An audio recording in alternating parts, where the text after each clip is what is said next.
Welcome back to the Takeout. It is primary day in Colorado, and one race in particular will test the power of Democratic socialists out west. 29-year-old Democratic socialist Minat Quiros is facing off against Congresswoman Diana DeGette in the state's first congressional district. DeGette, 68, has served in Congress since 1997.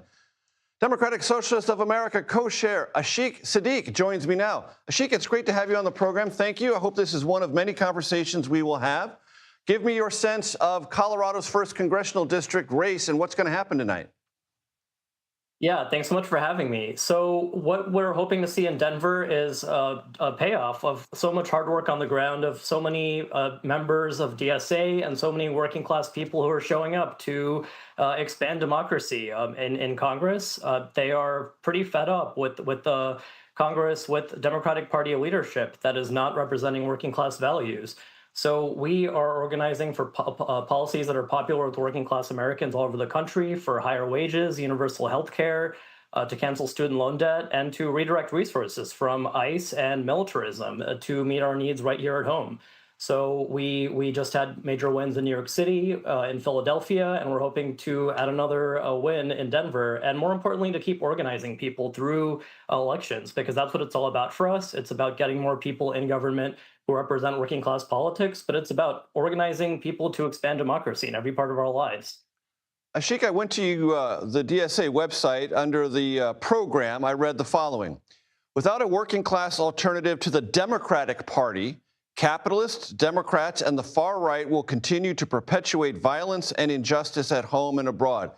So does a DSA member equate Democrats, capitalists, and the far right as one and the same?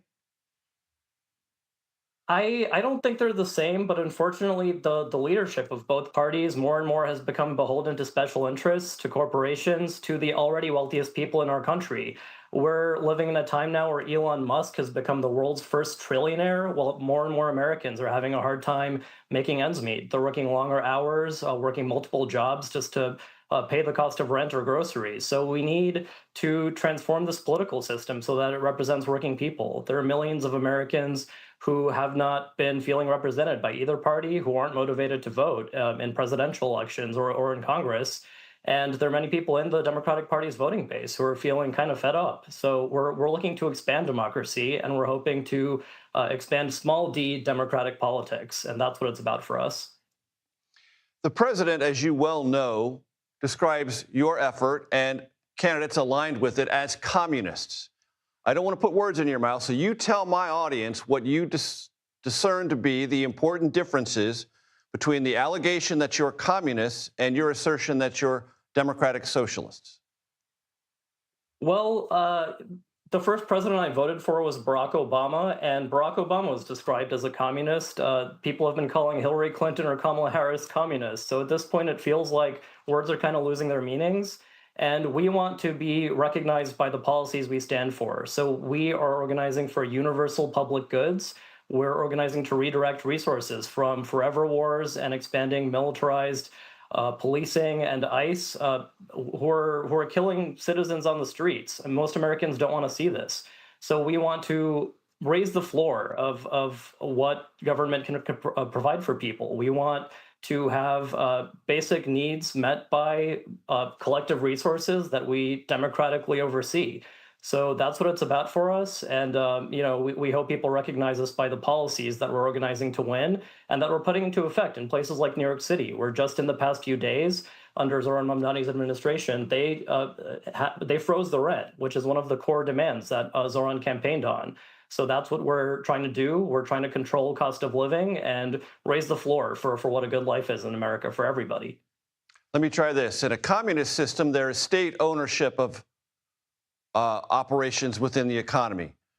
I believe in a socialist system, there would be a higher taxation of private enterprise, but private enterprise and capitalism would still exist.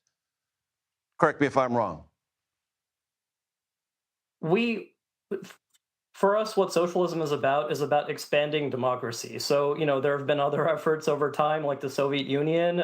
We think that that was tried. It's in the past, and what we're about now in the United It failed, States right? is I mean, it's over now, so yeah, we can say it failed. But what we're pointing to is the American legacy of socialism right here in the United States.